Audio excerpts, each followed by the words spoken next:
been a really busy summer. That we have been able to do a lot of things, but it's been busy. And now we're ready to get on the plane on Friday and head overseas and continue the growth that this team is really going to need all year long. I think things have been productive. We've been delayed a little bit by several injuries that have kept us from having a big enough group.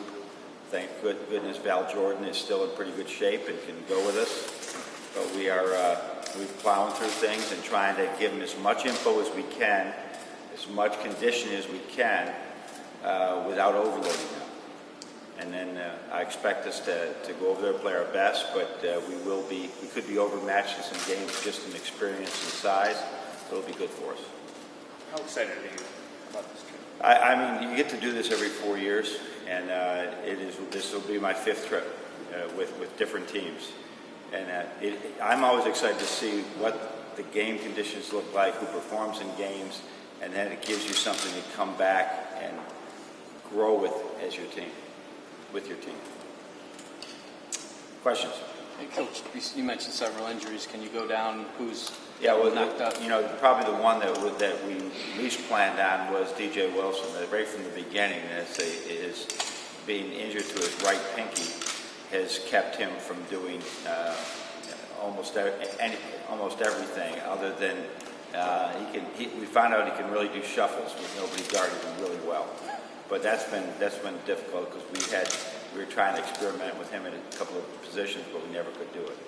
So that's been the biggest one. Max is still. We've been very hopeful that Max BFL could play. When he's over there, he's not going to be able to play yet. He's still not moving the way we want to move him. We want him to move. And then Austin Hatch is continuing to rehab, and he's in some drills, and he probably will play in some games over there, but he's not as ready as we hope he will be later on. And is Karras ready to play? Karras has started playing last week and is not himself yet, but is, as you can imagine, he was pretty much dormant for 16 weeks. And so he is, you'll see today, I think you'll see some of those flashes, and it's just a matter of getting back in game shape.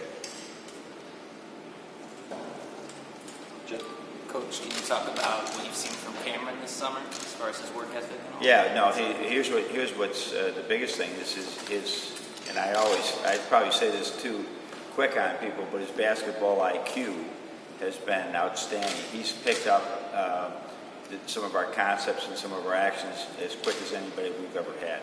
So really very productive as far as his talk and his knowledge of the game. Still trying to figure out the sweet spots in his game and when it's time to make a play, be a player. Go ahead. Yep. John, how important is this trip to starting to establish a new identity with obviously all the guys that you've left and whether whose team this is or who the go-to guys are? I think it's very important. We did this 4 years ago, and I think we might have, if they did a poll, I never heard about the poll, but I imagine we were picked 11th out of 11 teams last time we did this trip.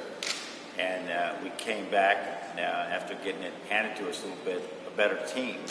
And then that team went on to make the NCAA tournament. So I don't know where this team measures to that team. There are some similar things, and there's so many young kids playing. But it's just important. On and off the court, there's so many things that are going to go on in these next 12 days that are important to our success during the season. The dynamic about the 6-man freshman class, they're already adjusting to being here, developing in a totally new environment. What's that going to be like for them? Well, I think it's been a great adjustment for me. The summer program for our freshmen is very demanding, and they have finished it, they've completed it.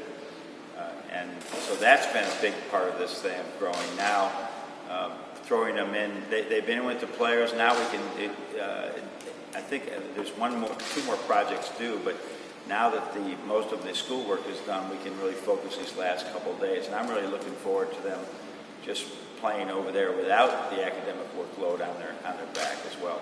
With Karras just starting out again, no Wilson stuff, what do you envision kind of as a top 5 and then rotation kind of thing? Well, I think you got to look at the guys that played the most right away last year. That you have in the backcourt, you have Derek, Karras, and Spike.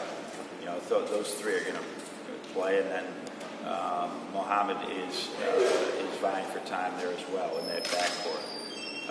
Zach has been playing both sides of the floor. Cam's been playing one side of the floor. And then our two big guys, Ricky and Mark, have been sharing that workload. I like what we've seen from Aubrey Dawkins. He shoots the ball really well and he's athletic. I mean, there's some things that like Hardaway and there's some things like Glenn in his game. But there's a lot of refinement to do.